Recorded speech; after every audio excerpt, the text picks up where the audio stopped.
Welcome to the Calm Analytics channel. This is Borys Tizenhausen with you, and there are a lot of interesting news stories. The closer we get to August 8th, the deadline for Donald Trump's ultimatum, the more rapidly events are unfolding.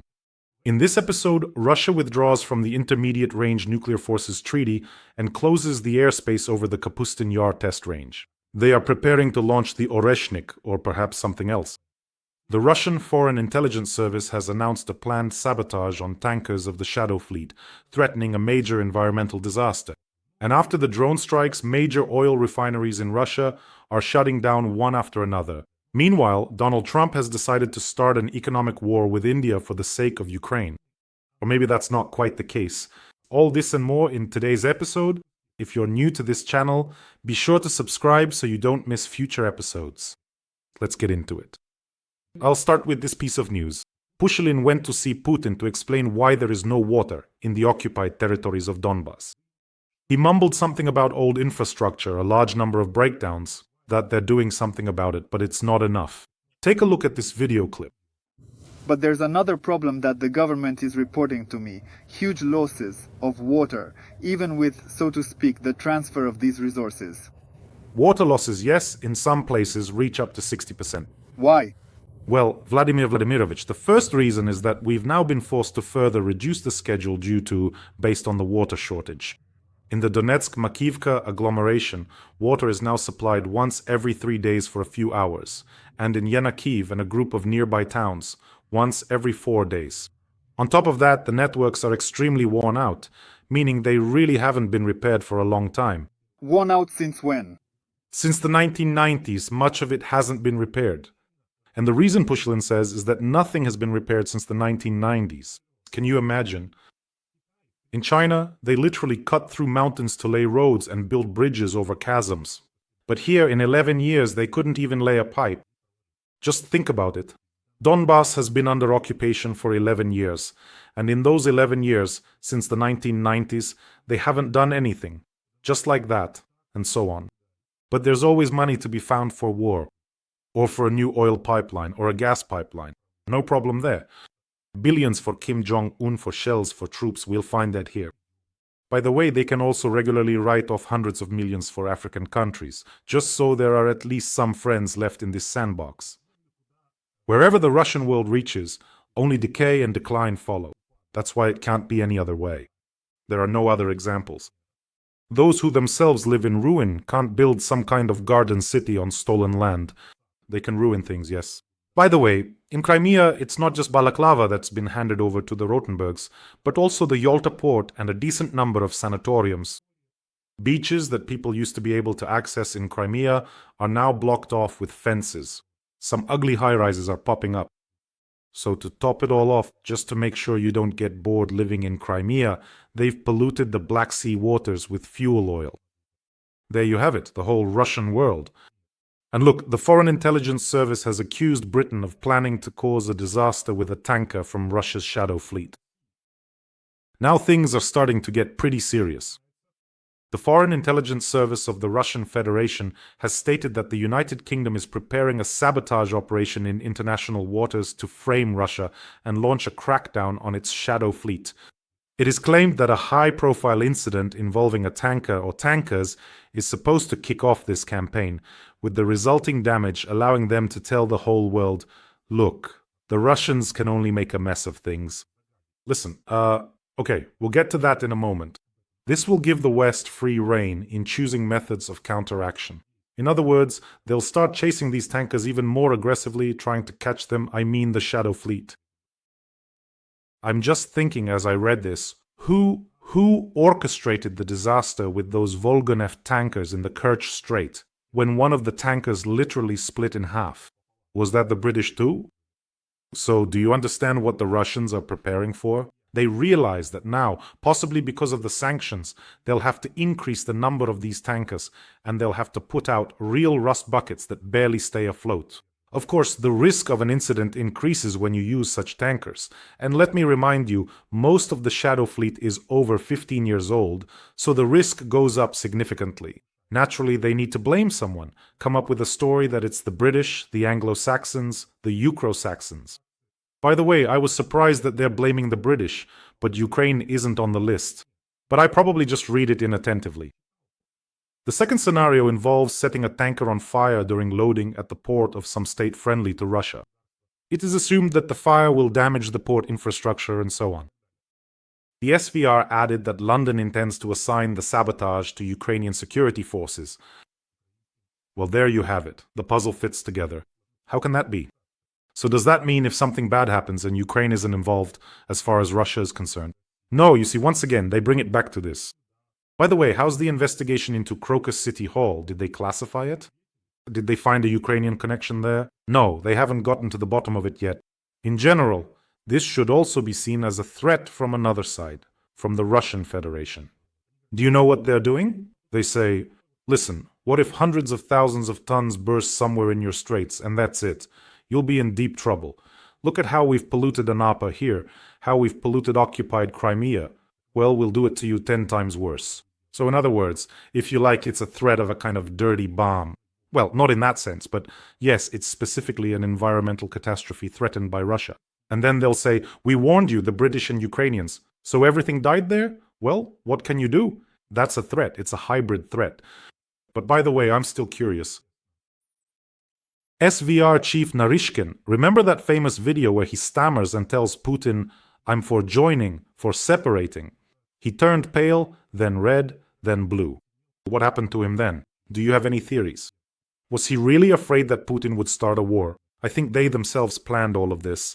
I think they, well, at most planned to fight for a few days and that's it. So what was the reason for that video where he was stammering and couldn't get 2 words out? Now, let's move on to the most effective sanctions against Russia, Ukrainian drones, the SBU, the GUR, and the armed forces of Ukraine. While Russia is banning gasoline exports, and by the way, prices are hitting record highs, the domino effect is beginning. That is, for the first time since March 2025, a refinery in Russia has shut down after a Ukrainian attack. Here it is, the very same Novokibishevsky. I showed the video a couple of days ago. Since August 2nd, it has been completely shut down because that epic, truly epic dive of our Ukrainian drone Lyutyi destroyed half of that plant. It's not the largest, it's among the top 20, ranking, I believe, 16th in terms of processing capacity. But now our drones are flying farther and carrying more. Almost the entire oil refining industry is now within range of our drones, and many refineries, by the way, have already been attacked and are undergoing repairs. They've used up almost all their spare resources and parts, so now if something shuts down, it's for a long time. And that's not all.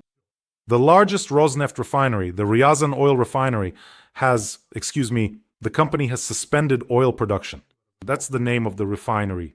So, this Ryazan refinery has lost exactly half of its capacity, and it's already among the top 5 largest in Russia, supplying fuel, including to the Moscow region. So, it's absolutely the right tactic. What should be done now is to keep hitting them constantly. By now, there would be no oil refining left in Russia at all. But Putin kept feeding everyone with some kind of negotiation, saying this and that. And then everyone realized that talking to him is absolutely pointless. By the way, it's not the first time I've noticed this aftertaste, so to speak, in Valamsk. In fact, there was no taste at all there. It was just an absolutely disgusting old man vibe, just the kind of thing Putin likes to talk about. Many people noticed that the Putin on Valam looked kind of dejected, with dull eyes, looking pitiful, looking old, and there's a theory that he was the real one, the same one who met with Lukashenko.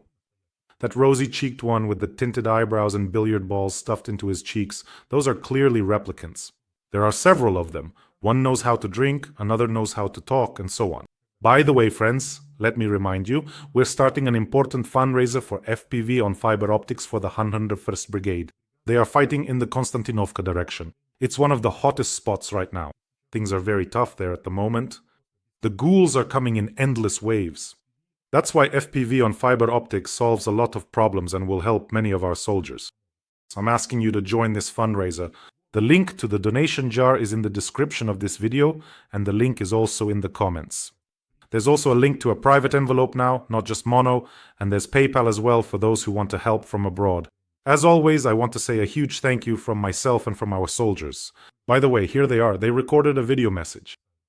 Wishing you good health. We are servicemen of the Unmanned Systems Battalion of the 101st Separate Security Brigade of the General Staff, named after Colonel General Hennady Vorobyov. We are carrying out combat missions in the Kostiantinivka direction.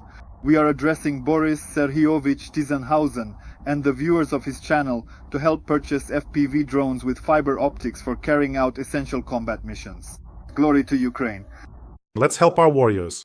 If you're not watching on my channel, which happens sometimes, here's a QR code. It leads directly to the donation page. And Russia announced missile tests near Astrakhan after the Russian Foreign Ministry's statement about withdrawing from the Intermediate Range Nuclear Forces Treaty. All of this is happening right before the ultimatum, before the end of Donald Trump's ultimatum. Russia is closing the airspace over Kapustin Yar, over the Kapustin Yar test range from August 4th to 8th. So something might be tested or launched there. Let me remind you, it was from the Kapustin Yar test range that they launched their only Oreshnik missile at Ukraine, and that's also where they test it. There have been several failed launches at this test range, but not only there. Considering that they have officially withdrawn from the moratorium on intermediate and short-range missiles, it's possible they'll bring out something they've been developing in violation of the treaty for a long time, either an Iskander with a range greater than 500 kilometers, or something else entirely. Or maybe they'll just launch the Oreshnik again. We'll see. By the way, a bit later there will be some very interesting information about this treaty, specifically that the withdrawal, or rather the unilateral denunciation of this treaty, is an extremely serious escalation on the part of the Russian Federation. There will be an interesting point about this a little later. And Trump decided to start an economic war with India for the sake of Ukraine, according to some calculations. I think it's more for himself and the United States, because the oil they're planning to force India not to buy, I'm talking about Russian oil, will be replaced with some other kind of oil. In other words, Trump expects that contracts will be made with American companies as well, although it's clear that most of it will come from the Middle East. And I quote, "India not only buys a huge amount of Russian oil, but then resells a significant portion of that oil on the open market for greater profit, and they don't care at all. It's completely indifferent to them." How many people in Ukraine are dying because of the Russian war machine? Because of this, I will significantly raise the tariff that India pays to the US. See how much of a humanitarian Trump has become. One day it's, let them fight for 50 more days, let them keep fighting, and so on. But this is undoubtedly very good news. If all these words turn into real actions, that is, if real sanctions are imposed against those countries that buy Russian energy resources. And also, the deputy head of Donald Trump's administration stated that India is de facto financing Russian aggression against Ukraine. Both India and China, let me remind you. And Mr. Miller stated that people will be shocked to learn that India is on the same side as China when it comes to buying Russian oil. Actually, we're not shocked at all. We've known about this for a long time and have been shouting it from the rooftops. And that if such sanctions had been imposed in the first year after the full-scale invasion, it might be extremely difficult for Putin to find money for the war now. Well, we'll see. Despite threats of sanctions from the US president, India will continue its purchases, two sources in the Indian government told Reuters. Well, let's see how they continue. Of course, who would refuse cheap oil, especially when you can make super profits from refining it? But they'll have to. India, by the way, has already diversified its risks and is basically ready to change suppliers. They'll just have to buy more expensive oil. But if the sanctions duties really eat up all the margin, and if they even start incurring losses, then they'll have to switch to other oil. That's exactly why the Indian Prime Minister's National Security Advisor is flying, rushing to Russia amid the worsening relations between the US and India. So basically they'll be there trying to figure out what to do and how. This advisor has a meeting the day after Witkov arrives there, so they'll be trying to figure out how India can buy without really buying. In any case, Russia will lose out, and of course the risk of American sanctions for India is a serious threat. India needs to be compensated somehow or offered something in return, or the price needs to be lowered. And soon they'll be selling at almost cost price anyway. Or they'll have to offer India some other bonuses because the Indian special representative will come and say, "You're very toxic, and we should be paid extra for your toxicity. We'll face serious tariffs for your oil." You see, so one way or another, Russia will end up paying anyway. By the way, friends, don't forget to subscribe to this channel. The more of us there are, the fewer of them. And of course, before the ultimatum ends, they have to threaten the whole world somehow. The Kremlin wouldn't be the Kremlin if it didn't do this. The washed-up 1.5-meter tall alpha male did exactly what you'd expect. Look, for example, the Russian Foreign Ministry issues a statement saying they no longer consider themselves bound by the treaty on the reduction of intermediate and short-range missiles. And they say, we note that the Americans are moving something over there, and that the Americans are actually testing something over there. That's why we no longer see any reason to comply with this treaty. Naturally, right now, just before the ultimatum, this is purely a political statement meant to show that we still have something we can threaten with.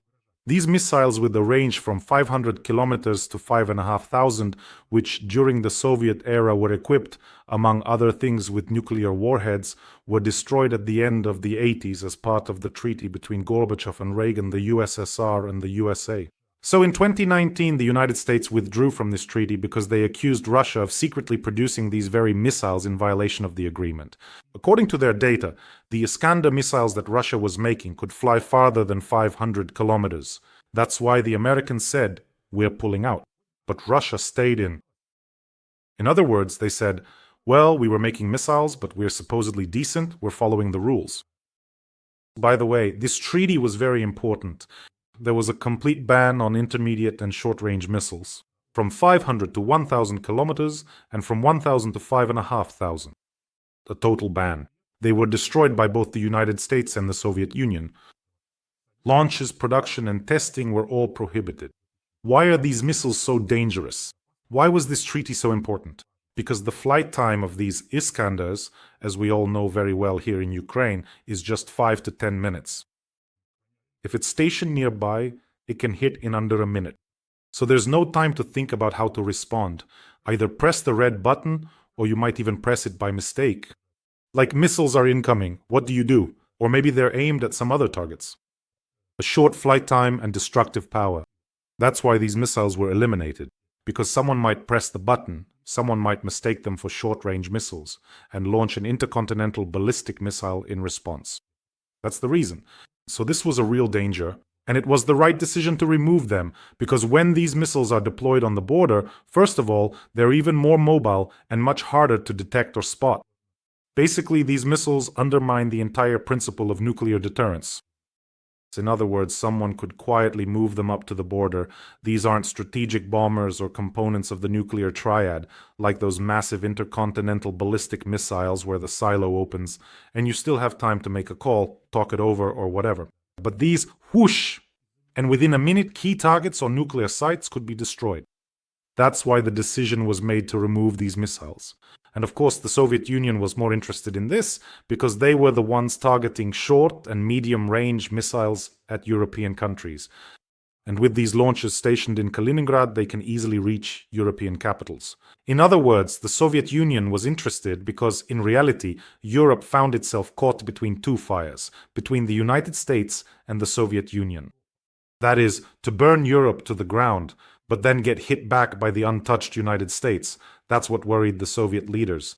And Gorbachev did the right thing. He chose a fairly sensible path. Then this moth, this little pest, came along and started the arms race. What water supply? People are drinking water from puddles there, right? In Donetsk, they get water once every 3 days. That's just fine. Go ahead, order new missiles. So that's what's happening right now.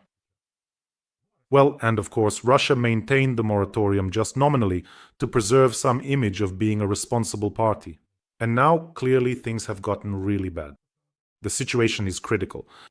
They're unilaterally withdrawing, saying, that's it, we're no longer bound by this. And so on. Basically, right before the ultimatum. And at the same time, they're closing the airspace over Kapustin Yar, which is exactly where these missiles could be tested. That's why I think no one is going to launch any Oreshnik. They'll pull out some kind of wonder weapon, which, like the Oreshnik, they also have only one of, and say, now we have this, so the Iskander now flies 700 or even 1,000 kilometers. That's entirely possible. That is, they'll show it off and say, we'll give all this to Lukashenko too. He's already got something brewing in his head, he'll just press the buttons and that's it. Or we'll deploy it in the Kaliningrad region. That's exactly how it's going to be. So they'll be up to some mischief again. But, there's a little nuance here. So most likely the test might not even be very successful, just like with the previous Oreshniks. Putin says that it went somewhere to Syria, but it didn't go to Syria. Look, at best, Lukashenko will get a mock-up of the Oreshnik. That's the best-case scenario. And just in case, let me remind you that this Kapustin Yar is located right on the border with Kazakhstan. Literally right on the border. And when they test missiles, they fly directly over Kazakhstan's territory, not over Russian Federation territory. So why would Mr. Tokayev need this? Why is Russia leasing a gigantic territory, a vast area, the protected nature reserve Baikyurt? That's where these missiles are launched, and it's leased to the Russian Federation for next to nothing. And to be completely and utterly honest, even before these deadly missiles are launched and fly off to try to kill innocent Ukrainians, they tragically end up killing innocent residents of Kazakhstan.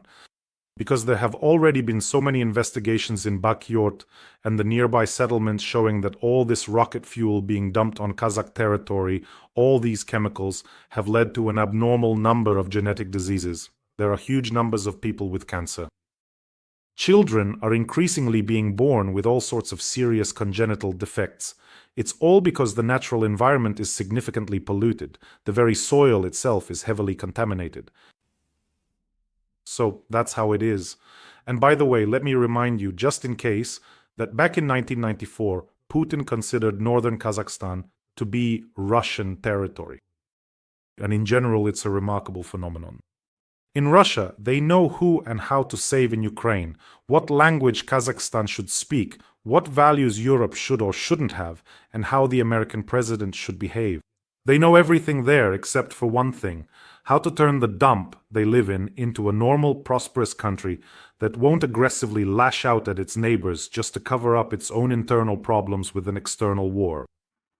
And while I have the chance, I want to send my warm regards to the people of Kazakhstan, who very often show their support, write words of encouragement for Ukraine, and also understand what kind of neighbor they have. So, to put it simply, here's a straightforward example. Wherever Russian territory comes into contact with something, everything ends up polluted like this. That's the best case scenario. And in the worst case, they'll come barging in with their orcish ways. I don't even know what to call it. Calling it a horde is probably not right. That's actually too good a word for them. And now finally Moldova is waking up. The head of Gagauzia, Evgenia Gutsalu, has been sentenced to 7 years in prison in a case concerning the illegal financing of an election campaign. This is a purely Russian unit, mixed up with the Shoah party, with that pro-Russian fugitive, by the way, a Russian passport holder, oligarch. All in all, a very correct decision. This is a lever of pressure on Moldova. It's a frozen conflict. Come, Putin, bring in the troops, come save us. All of this would have definitely happened if Ukraine hadn't stopped the Russian army. Remember, at the start of the war, Russian generals with a straight face were saying, "Oh, we'll take the entire Black Sea region, and then Moldova, and then Romania. Oh, we're really going to go all out now." All of this was in their plans. Ukraine ruined all those plans. So this is a signal to other pro-Russian figures in Moldova, and maybe not just in Moldova, that the risks are absolutely real. And of course, Moscow had to respond publicly. The Russian Foreign Ministry declared it a politically motivated prosecution. Let me remind you, they were bought with their money, by that I mean Russian money, and riots were organized in Moldova with it. So this verdict is not just some legal matter, it's a political signal that the Kremlin has lost one of its regional representatives. As they say, everyone will go to jail, all those who cooperate with Moscow. And as for you, friends, take care of yourselves, take care of your loved ones, and subscribe to this channel. I kindly ask you, if possible, to support the fundraiser for FPV drones for our soldiers. Wishing us all a peaceful day, and of course, glory to Ukraine.